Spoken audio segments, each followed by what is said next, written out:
This thing Welcome on? to Entertainment Weekly's Comic-Con studio. I'm Sam Heifel, and I'm joined live by the cast of Manifest. Woo! Just in case, the live heads up.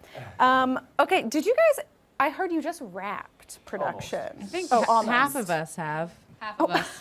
JR hasn't, Melissa hasn't. The Luna- ones that did their job right got to rap. The ones that didn't have to redo it. Daryl hasn't yet, right? Luna hasn't. Luna hasn't. I have not. Okay, so we're So we have 2 more days of Let's just of make film, sure that so I we're have not almost wrapped. Okay, you're almost wrapped. Okay. Well, I want to talk a little bit just about like the whole journey of the show because it's incredible, obviously. And I want to start with, because I feel like there are certain iterations of particularly like the fandom of this, which obviously ends with you all being saved and it's incredible. But at what point did you all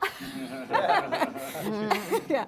At what point did you all feel kind of the initial shift in the fandom? Like, was it in season 1 where you thought like, okay, we've got something here? I feel like there have been a couple chapters. I feel like coming season- on to Netflix really. Sure. We had a shifted, pretty wide fan base before Netflix, though. Yeah, It, like that's huge, true. like it was very much. Even when we first came to Comic-Con, like the only time that we've been to Comic-Con before this was it still was like an incredible reaction to our show, and I think that now we're just given the opportunity for such a bigger audience. I think seeing that #1 slot being filled for as long as it was, it kind of became like a measure that you could visually see. So I think that was. I mean, Pinch me. you're right. There's been many checkpoints, so that Sure, was one yeah, of them yeah, for yeah. sure. Yeah, I mean, in today's world, anytime a show is canceled, there's a hashtag. It's like a save this, right? But it works like 5% of the time, I think, maybe? Less? Do you Vance? Do you have the stats on that? Yeah. You've been crunching the numbers? Tried to save a few shows before. Yeah. Just big fans of a lot of canceled network shows. Loves them. Daryl's actually the one running the hashtag. Started saving. Starts every hashtag. This is gotcha journalism. Where were you guys when you actually found out, like, it worked? We're saved. Like, where were we when we found out it got picked up? Yes. Yeah. for There were a Netflix. lot of moving parts to that. Yeah. It sort of trickled in, didn't it? I feel like it wasn't like one big moment. I mean, did it not? Am I imagining that? I found out that we got picked up Netflix. It was happening. Yeah. Like go. I was on the beach in Malibu. Oh, Yeah. Yeah. not to brag. In an earlier interview, you said the PCH. PCH Malibu. Like it's the same thing. I was near the water. Yeah. Same. But she was in a convertible, and now she's on a beach. Yeah, it was much Basically, more we all visual want last Luna's time. life. What about you guys? Did anyone have a good finding out story? I think I actually found out at a cast dinner at our lovely producer's house. Was that a Jack I Rapp think it piece? was at Jack Rapp, like the official kind of, the unofficial like hush hush. I wasn't there for that. Yeah. I was the only one. I was out of, Yeah, I was out me of town. either. Yeah, you were doing Suspicious. I was in Mexico. Yeah. Yeah. Okay, Jeff, I want to throw to you. Where are we picking up time-wise when we come back? So when we come back, it's 2 years story-wise after the end of season 3. Those of you who are keeping up, and hopefully that's everybody who's tuned in right now, know that we had a really grim ending to season 3. Grace, Ben's wife, Olive's mother, Cal's mother. We just met Big Cal, right? That was a real shocker at the end of season 3 when little Cal became Big Cal. Anyway, she died. She died bad. And, little baby Eden was kidnapped right out of her crib by Whoever did that is by a horrible Angelina, person. played That's by crazy. Holly. Yeah. And anyway, so now it's 2 years later, and we'll quickly surmise that baby Eden is still missing, and Grace is, of course, still gone. So it's been a tough 2 years. The moment we lay eyes on this guy, it becomes clear that he probably hasn't had a shower for 2 years. He's been looking for his baby girl. Grief beard. The grief beard. Grief beard. Why don't you take it from there? Can I hand Sure, off of the mic course. proverbially? Oh, well, yeah. I mean, it's 2 years on, and, Ben is deep in his grief spiral and his shame spiral and his anger. He's in a lot of anger, and he's going away from everything, and that's including the callings. And that also, unfortunately, includes his family that's still around him, the family that still loves him, that wants him to get better, but he can't quite see the wood through the trees, and he pushes them all away. And there's some sort of harrowing and emotional moments with him in this first part. Yeah. Who has, speaking of, like, obviously grief beard is a change. Which character?